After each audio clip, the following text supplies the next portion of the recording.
Bonjour, donc mes chers élèves du deuxième bac, option SVT-PC, agronomie, sciences maths. Donc on continue mes chers élèves avec le dihybridisme. Les lois statistiques mendéliennes avec le dihybridisme ici, hein, le dihybridisme ou la transmission de deux caractères. Alors, on poursuit donc la transmission de deux caractères héréditaires qui peuvent être indépendants. Qu'est-ce que ça veut dire indépendants? Ils sont portés soit donc portés par deux autosomes différents, et par exemple un chromosome autosomal, l'autre par exemple lié au sexe. D'accord? Soit, donc, qu'est-ce que ça veut dire indépendant? Donc, les deux gènes indépendants, ça veut dire portés par deux chromosomes différents. Hein, c'est-à-dire deux couples différents. Voilà, comme ça. Donc, vous avez un A sur A, par exemple, ici. Donc, voilà, donc pour ce caractère. L'autre, il sera B sur B, par exemple. Ça, deux autosomes. Ou bien un sur un gène, un caractère qui est autosomal, par exemple, pardon, A sur A, par exemple, ici. Donc, ils sont portés par un seul couple autosomal. Et l'autre, par exemple, porté par X ou Y. Donc, vous avez ici, par exemple, l'autre, par exemple, XB, par exemple, ici. D'accord? XB, par exemple, Y. Voilà. Donc, ce sont des gènes indépendants. Ou peuvent être liés, c'est-à-dire portés par le même autosome, ou portés sur le même chromosome sexuel. Donc, comme ça, deux gènes liés, c'est-à-dire portés donc sur, donc vous avez ici AB par exemple, AB, sur les mêmes chromosomes. D'accord? D'accord? Donc ici, par exemple, si vous voulez, par exemple, XY, par exemple ici, vous avez donc AB, par exemple ici. Donc, c'est, par exemple, on étudie une hérédité liée à X. Donc j'espère que vous avez donc compris ça. Donc on passe donc à l'exercice, donc ici, donc si vous voulez, mhm. La gomme pour effacer. Donc, voilà. Voilà. Alors, on va passer à la lecture de l'exercice. Je m'excuse. On va voir le premier cas, c'est le cas de deux gènes indépendants, avec toujours le travaux de M. Mendel. D'accord? Alors, Mendel croisa deux races pures de pois. La première sauvage, produisant des graines jaunes et lisses. La seconde mutée, produit des graines vertes et ridées. Il obtenait en F1 des plantes qui produisent 100% de graines jaunes et lisses. D'accord? Petit a.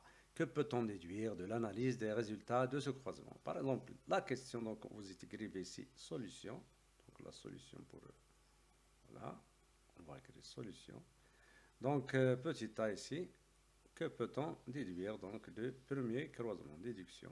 Donc, on écrit déduction ici. Alors, il s'agit ici du dihybridisme. Donc, il s'agit, il s'agit ici d'un dihybridisme. D'un dihybridisme. D'un dihybridisme. Et hybridisme, voilà, hybridisme. Voilà, d'accord. Alors, le caractère étudié, c'est les deux caractères, donc les deux caractères donc étudiés, c'est la forme, donc la forme et la forme et la couleur des graines de pois. Et la couleur, voilà, des graines, voilà, des graines, graines, des graines de pois. Voilà. Voilà. La première chose à déduire, c'est que la génération obtenue est homogène. Donc la génération F1 est homogène. La génération F1 est homogène. D'accord? Alors, homogène. Ça veut dire quoi ça? Ça veut dire que les deux parents, les deux parents sont de race pure. Les deux parents sont de race pure. Voilà. Pardon. Sont de race pure. Celui-là, la naqiya, race pure. sont de race pure. Point. Alors, donc, ça veut dire quoi? Ça veut dire, donc, on a, donc, pardon, on a donc, je m'excuse, pardon, on a donc la première loi, la première loi, pardon, la première loi de Mendel, la première loi de Mendel est vérifiée, voilà. Point. Alors, vous voyez donc que les graines sont toutes jaunes et lisses. Ça veut dire que l'allèle responsable, l'allèle responsable,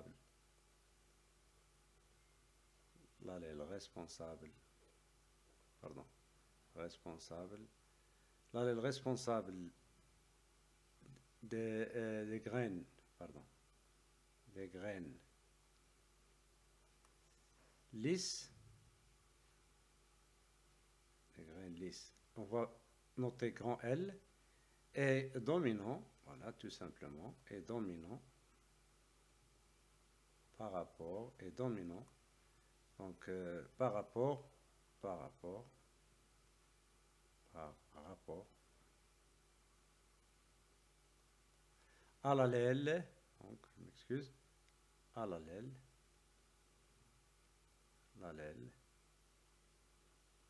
responsable, voilà, des graines ridées,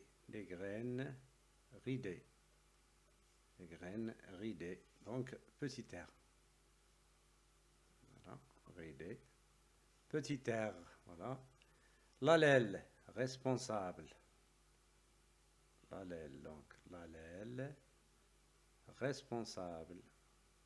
responsable des graines jaunes, à couleur, hein, des graines jaunes.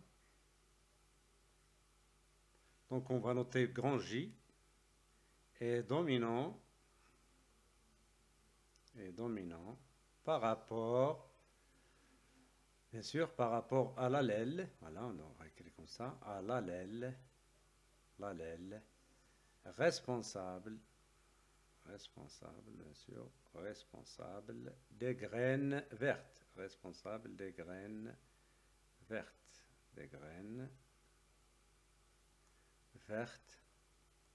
et on va noter petit v, hein, petit v, voilà, d'accord, ça c'est pour la première question. Alors la question B, donc c'est quoi? En utilisant grand L ou petit l pour la forme des graines, grand G, petit g pour la couleur des graines, donner donc les phénotypes et les génotypes des parents F1. Donc pour donc respecter donc les notations ici, donc je vais changer un peu, donc en utilisant ici, alors G, donc G et les graines, alors pour grand G, J. Donc petit g, c'est pour l'allèle récessif. Donc on va respecter, on va changer un peu ici, hein, petit v. Ah, voilà, petit v. Donc on va, voilà. Petit v pour la couleur des graines, grand G au petit v. D'accord, pour la couleur des graines. Donner donc les phénotypes, les génotypes des parents de F1. Donc si vous voyez donc ici, donc le croisement, donc vous avez les parents, hein, ouais, les parents, voilà. Donc P1 croisé avec P1. Donc les phénotypes, la méthode donc, que vous allez utiliser, c'est ça. Phénotype. Vous avez donc les graines d'un parent lisse et jaune, voilà, et croisé avec un parent donc des graines ridées, hein, et graines ridées et petit v verte. Donc ici, on va changer un peu la notation. L, E, L, L, R. Voilà, L, R ici. L, R. D'accord? Ici, c'est V. Hein? Donc, puisque les allèles récessifs sont ridé et vert, donc petit r, petit v, j'ai changé un peu. D'accord? Le génotype.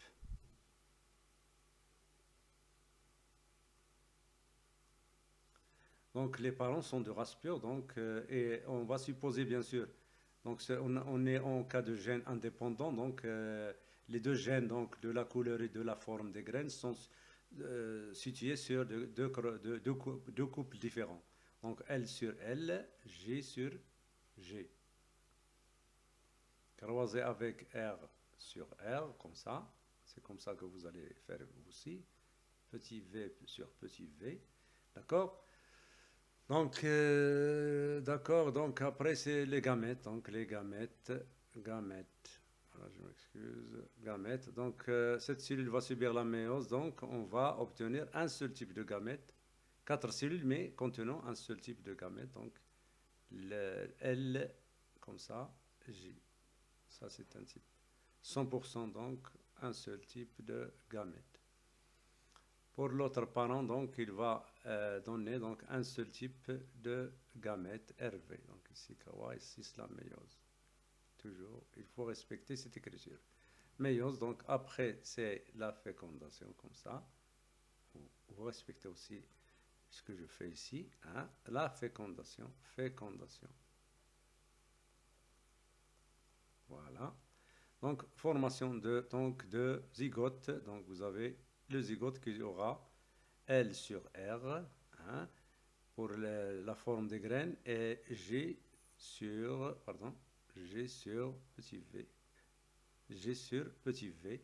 Donc le phénotype sera donc les graines lisses jaunes, puisque les allèles L et G dominent, et donc F1 ici.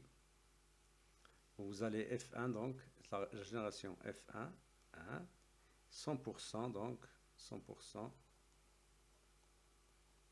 Donc, on a répondu à cette question. Les phénotypes et les génotypes des parents et des femmes. Voilà la réponse. Donc, si je change un peu le stylo ici. Voilà. Allez. Donc, voilà la réponse à la première question. Les génotypes des parents. Et ici, les génotypes et le phénotype des F1. Voilà. Et des parents, bien sûr. Le voilà. D'accord? Donc, on continue.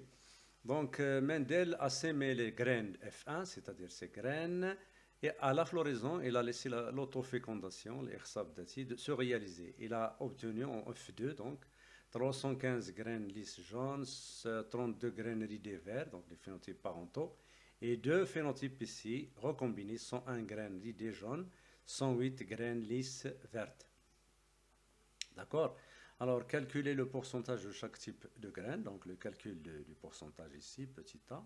C'est la deuxième partie, ça. Donc, ça, c'est la première partie. La deuxième partie ici. Voilà, donc petit a. Donc, change un peu. Petit a. Alors, le calcul du pourcentage. Le pourcentage, donc, ici. Donc, les graines, donc, si vous calculez le grain, donc, le LG, le pourcentage, c'est quoi donc? Donc 315 sur le total. Alors le total ici, c'est 500, si vous calculez 556 graines, hein, total. Donc 315 pour LG sur 556 fois 100. Vous trouverez donc 56%, 6%. Hein. D'accord? Alors, pour le phénotype, donc RV, l'autre parental récessif, donc c'est 32 sur 556 fois 100, ça fait 5,75%. Voilà, pour ça. Pour les phénotypes recombinés, c'est-à-dire graines ridées et jaunes, R et J, voilà, donc si vous voyez, donc 101, vous faites la même chose, 101 sur 556 fois 100, c'est 18%, donc 1%, d'accord? Pour l'autre combiné, donc lisse vert, voilà, donc ici, hein, regardez, lisse vert, donc c'est Donc si vous voyez, donc c'est combien? Donc c'est, vous allez trouver donc 108 sur 556 fois 100, d'accord? Donc c'est à peu près, donc c'est 19,4%, d'accord? Ça, c'est bien, d'accord? Donc ça c'est la question, donc la question de petit a de la deuxième partie. Alors la question B ici. Expliquer à l'aide de schémas les différents types de gamètes produits par F1. Réaliser l'échiquier de croisement des individus de F1 entre eux. Hein, et extraire les pourcentages de phénotypes des graines F2 et comparer-les avec les pourcentages calculés par Mendel. Que peut-on déduire? À partir de l'échiquier de croisement, donner les génotypes correspondants à chaque phénotype. Que peut-on conclure? Donc, essayons un peu d'effacer donc ça. Donc, on va effacer. Si vous avez bien sûr recopié ça, hein, on va donc effacer. Excuse. Voilà, on va effacer cela. Voilà, voilà. Donc, vous allez donc après avoir écrit ça, donc on continue. Donc, voilà, voilà. Très bien. C'est ça. Alors. Pour l'autre question, donc, c'est l'explication, donc petit b. Hein. Donc, on continue donc notre, pardon. Voilà, donc, voilà, c'est ça. Alors, bien. Alors, petit b, la question petit b, bien sûr, la deuxième partie toujours petit b. Donc, qu'est-ce qu'on a? L'explication. Donc, on va expliquer les différents types de gamètes produits par F1. Alors, le génotype des F1, le génotype de tout à l'heure, le génotype des individus de F1, les F1, les individus F1 sont des hybrides, donc on a L sur R pour la forme des graines et grand G sur petit v. Donc, quels sont les types de gamètes qui vont être, pardon, voilà, quels sont les types de gamètes qui vont être donc formés? Alors, vous allez voir donc un type, voilà, LG, on peut avoir LG, l'allèle L avec G, l'allèle R avec V, d'accord? Il peut y avoir L avec V et R avec G. Donc, souvenez-vous, comment se fait ça? Donc, on aura donc quatre types de gamètes. On aura donc quatre types de gamètes. Quel est le phénomène, à votre avis, responsable de ça? Quatre types de gamètes. Quels sont ces gamètes? Si on utilise donc ça. Donc, vous avez le premier type, c'est L avec donc L. Premier type, donc LG. Hein, et le deuxième, donc le parental, donc c'est RV. Voilà. Et les deux types recombinés, LV, donc ici et l'autre c'est RG. RG, donc avec des proportions, alors un quart, un quart, un quart, 25%, un quart, voilà. Quel est le phénomène responsable? Le phénomène responsable, on l'a étudié dans le premier chapitre, c'est le brassage, donc le brassage interchromosomique. Donc les types, les quatre types de gamètes, les quatre types de gamètes,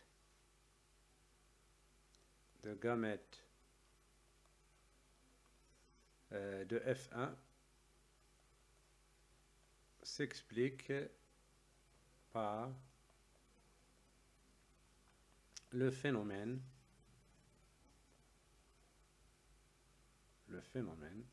bien sûr, de brassage, le brassage interchromosomique,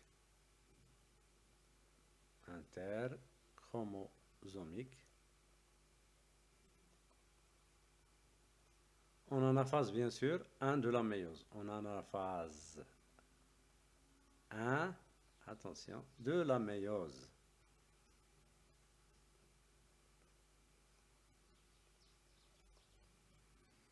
Et bien sûr, c'est la troisième loi de Mendel. C'est la troisième loi de Mendel, donc.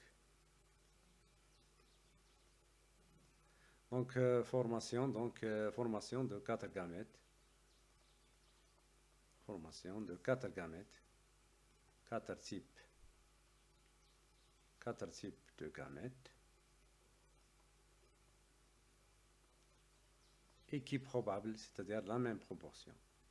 Équipe probable. D'accord? C'est la loi, on l'appelle aussi la loi, c'est la loi. Donc je vais changer un peu de style ici. C'est la loi, tout simplement, la loi de la ségrégation. De la ségrégation. Ségrégation des allèles, indépendante des allèles. Indépendante des allèles. Lors de la formation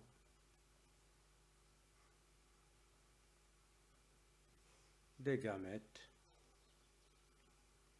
des individus, bien sûr, F1. D'accord? Ça, c'est pour cette question. Alors, réaliser l'échiquier de croisement des individus F1 entre eux, extraire le pourcentage différents types de graines F2, comparer-les avec, bien sûr, ceux calculés. Donc, si on utilise donc on va tracer donc l'échiquier de gamètes, c'est quoi donc? Donc, on va utiliser ici. Pardon, c'est la question, c'est la question, quelle question? Donc, c'est la question, bien sûr, la question C. La question C. L'échiquier de croisement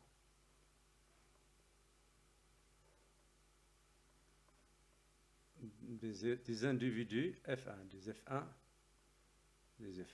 entre eux. Voilà. D'accord? Deux points. Donc, voilà, donc on va utiliser, donc, on va tracer, bien sûr. Alors, utilisons un peu d'accord? Donc, l'échiquier sera de cette façon. Voilà. Voilà. Il sera, donc, voilà.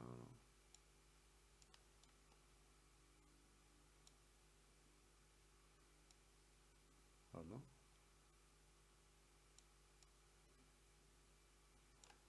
Voilà.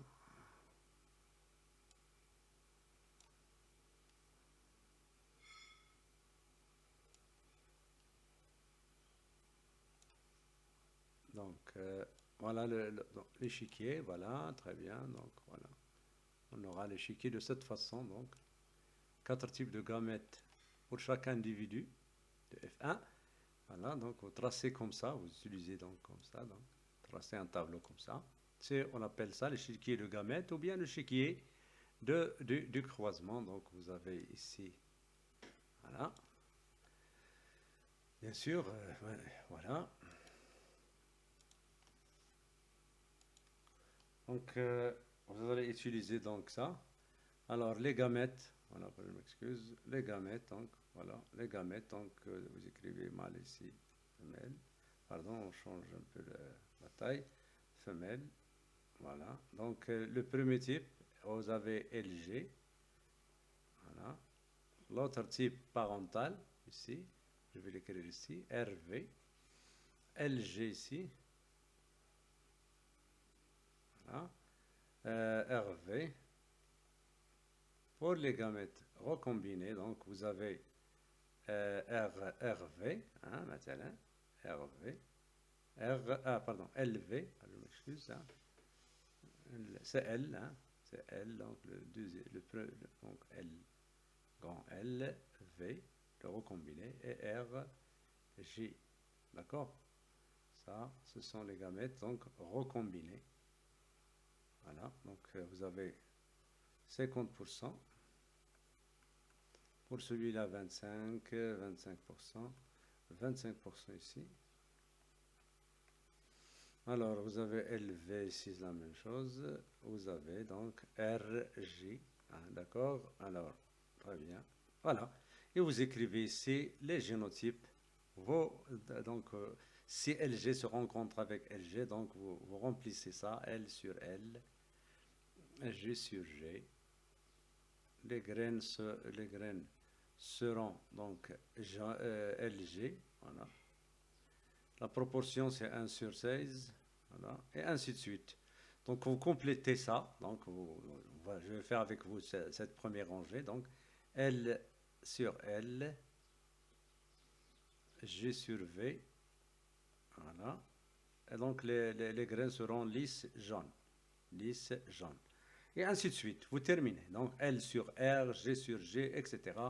Vous allez obtenir donc les phénotypes. Donc, LG, vous allez trouver pour LG, les graines LG, vous allez trouver 9 sur 16, équivaut à 56%. Hein. Vous allez trouver pour le phénotype parental, donc RV, vous allez trouver 1 sur 16. 1 sur 16. C'est équivaut à 5,1%. Voilà. 5%. Et pour les phénotypes LV, donc le recombiné, donc c'est 3 sur 16, c'est 18%. Voilà. Pour RG, c'est la même chose, RG, je vais écrire ici, RG, l'autre donc RG, vous allez trouver donc, je m'excuse, RG, donc vous allez trouver aussi 3 sur 16. D'accord? Donc, essayez de compléter ça. Voilà le résultat. Hein. Donc, vous allez trouver que donc on a trouvé tout à l'heure ici pour ça 56%, ça veut dire 9 sur 16. On a trouvé tout à l'heure ça 3 donc 18%, donc ça fait 18%, ça veut 3 sur 16. Ici, c'est la même chose, 3 sur 16, 19%. Et ici, c'est 1 sur 16. On a calculé, donc, revoir la vidéo. Donc, les résultats expérimentaux coïncident avec les résultats, avec les résultats, bien sûr, théoriques. D'accord? Donc, dans le cas, donc, on va faire un résumé. Hein, pour ça, donc, la question D.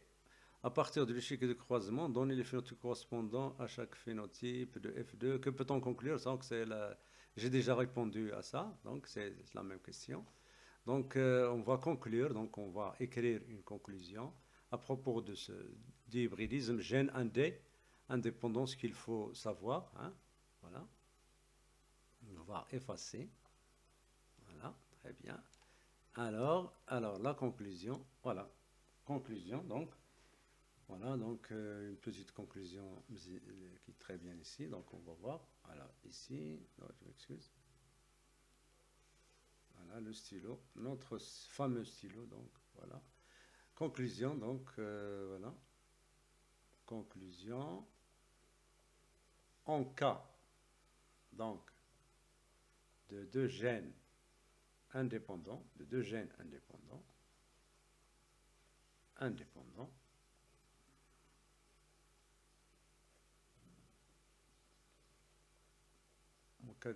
indépendants, voilà, les lois statistiques sont les suivantes. Les lois mendéliennes sont les suivantes. Mendéliennes, ce qui est indéniable, sont les suivants. Voilà. Alors, F1, 100%, les deux caractères dominants.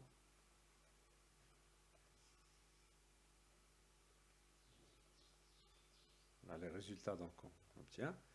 100% donc la génération F1, l'homogène, donc la première loi de Mendel vérifiée, la première loi mendélienne de Mendelienne bien vérifier.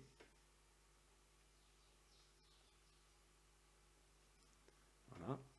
La F2, voilà, ce qui est important.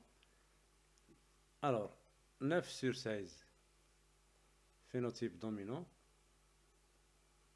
Phénotype dominant. Voilà. Phénotype parental dominant. 1 sur 16, phénotype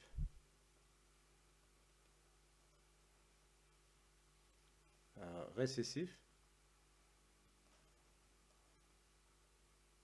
Ça, ce sont les phénotypes parentaux, bien sûr.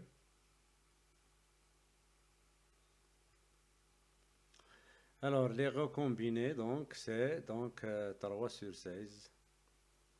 3 sur 16. Phénotype, bien sûr, phénotype recombiné. Dans ce cas, recombiné, bien sûr, dans ce cas. Voilà, donc les phénotypes, ça c'est les recombinés. Les recombinés, voilà.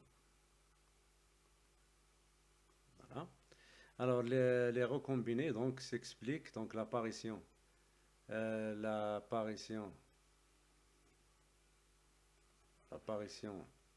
des recombinés des phénotypes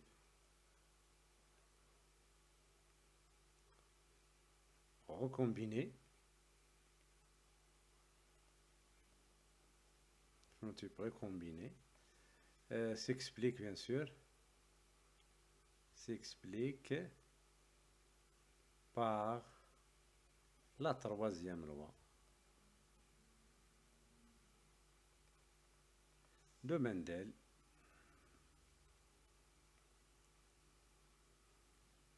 qui dit que voilà, il y a ségrégation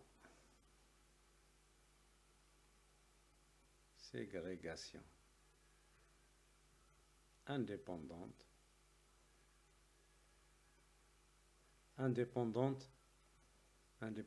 des allèles,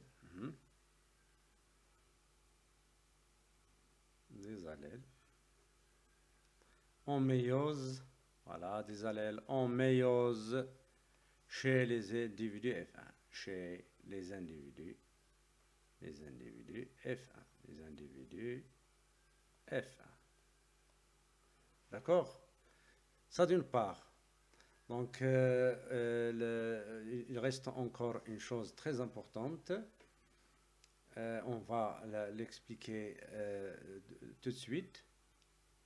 Donc voilà, on va l'expliquer tout de suite. C'est alors lorsqu'on commence à voir si les gènes vraiment sont liés ou sont indépendants ou liés. Donc, on réalise un croisement entre un individu hybride de F1 avec un individu double récessif. Comment peut-on qualifier ce croisement? Donner les résultats de ce croisement. Donc, on va répondre ici. Donc, le croisement, c'est un individu de F1 ici. Un individu de F1, comment il est? Donc, lisse, jaune. Donc, les graines sont lisses et jaunes. Avec un homozygote, un double récessif, c'est-à-dire, pourquoi on dit double récessif? C'est-à-dire RV. Il est récessif deux fois pour le caractère forme des graines et pour le caractère couleur des graines. Donc, donner les résultats du croisement, interprétation chromosomique bien sûr. Alors, le génotype, donc on va donner, donc, voilà, la première question, comment qualifie-t-on ce croisement? On l'appelle le croisement test, pardon. Donc, c'est un croisement test, pardon. C'est la première question. Voilà. Ce croisement est appelé, ce croisement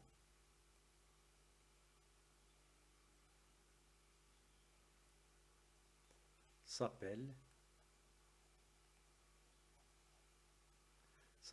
le croisement test. Le croisement test. Voilà, le croisement test. Ou bien en anglais, c'est le test cross, tout simplement. Test cross. ou bien le bac cross. J'ai déjà défini ça en monohybridisme. Et quel est son rôle dans le monohybridisme? Dans le monohybridisme, on utilise ce croisement pour déterminer le génotype de l'individu testé, c'est-à-dire qui a le phénotype dominant, mais le génotype inconnu. Alors, en déhybridisme, là, je en déhybridisme,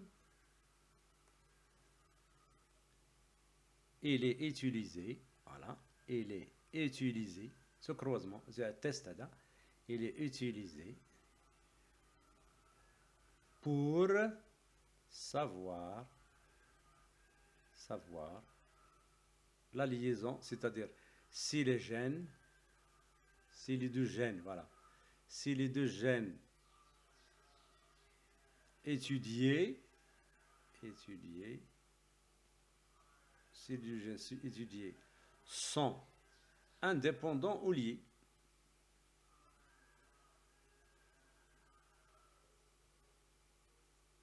Ou liés, hein?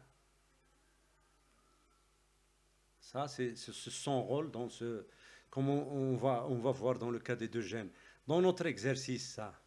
Alors, dans notre exercice, alors, dans le cas des poids de Mendel, voilà, bien sûr. Alors, le croisement, vous avez donc le croisement, voilà, entre F1 qui a un croisement d'un individu F1 qui a les graines lisses et jaunes avec l'individu bien sûr RV qui est donc récessif. D'accord? Donc le génotype, c'est quoi? Voilà, dans le cas, donc F1 il a le génotype donc hétérozygote, L sur R, G sur V, d'accord? Croisé avec donc un homozygote double récessif, donc c'est R sur R, V sur V. Quels sont les gamètes donc qui vont être formés ici? Ils vont être formés donc ici d'après donc ça c'est la méiose, donc méiose. Cette cellule va subir la méiose avec brassage, donc méiose plus brassage interchromosomique, si vous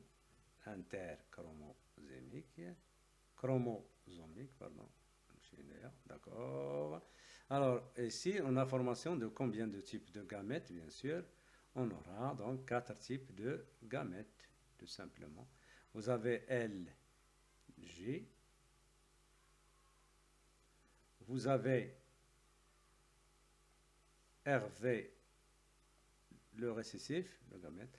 Et vous avez les gamètes recombinés, donc LV, voilà, et RG. 4 types de gamètes. Ici, 100% RV. Donc ici, RV, un seul type. L'individu double récessif va fournir donc 100% de gamètes. RV, ici, c'est la proportion 1,4, 1 sur 4, 1 sur 4, bien sûr, 1 sur 4. D'accord? Alors, voilà la fécondation. Donc, fécondation ici. Fécondation. Qui dit fécondation, donc dit donc échiquier, des gamètes, échiquier des gamètes, ou bien des croisements, c'est tout simplement. Hein. Donc on va utiliser toujours notre tactique. On va donc, voilà, donc bien sûr, donc l'échiquier sera donc comme ça. Voilà. Très bien, voilà. Donc, l'individu double récessif va fournir, bien sûr, un seul type de gamète. Et l'autre, bien sûr, il va fournir donc 4 types. Voilà. 4 types de gamètes. Hein. Voilà, donc ici, très bien. Donc, on aura comme ça. Alors, l'individu F1 ici. Pardon. Oui.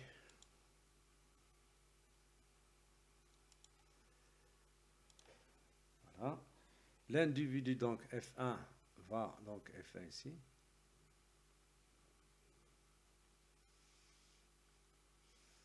L'individu F1, l'autre récessif, donc voilà, donc, par exemple, le récessif.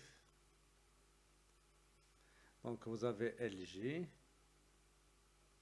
RV, 4 types de gamètes. Vous avez LV ici, les gamètes recombinés, bien sûr, et RG, les gamètes recombinés, le deuxième gamète recombinés, bien sûr, les proportions 1 sur 4, bien sûr, n'oubliez pas ça, 1 sur 4, 1 sur 4, 1 sur 4.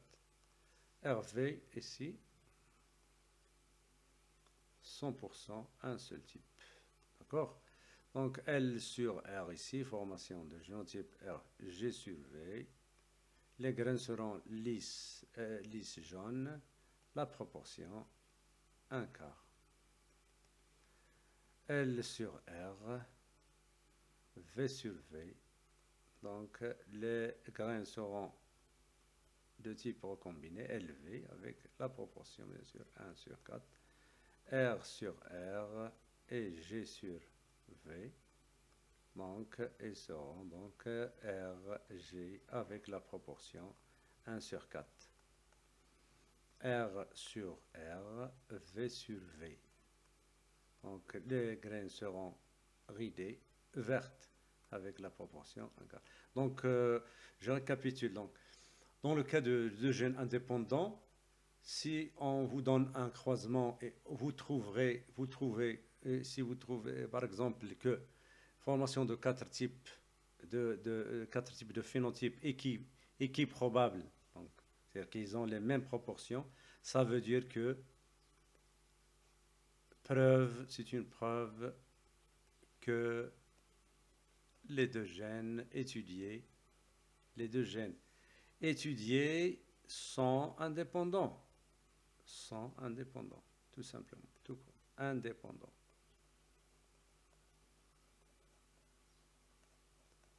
Et donc, j'espère donc que vous avez donc saisi ce que je viens de vous dire. Essayez de revoir la vidéo, et de travailler cet exercice. Abonnez-vous toujours à la chaîne SVT plus Carbal. Et à bientôt, bien sûr, à d'autres exercices. Sur les gènes indépendants. On va étudier prochainement, Inch'Allah, donc des cas où on a un caractère autosomal et l'autre lié au sexe. Hein. Ce sont le cas de deux gènes indépendants, ici. Donc voilà. On va voir l'autre, donc les deux autres cas donc, de gènes liés, etc. D'accord? Donc bonne chance à tout le monde.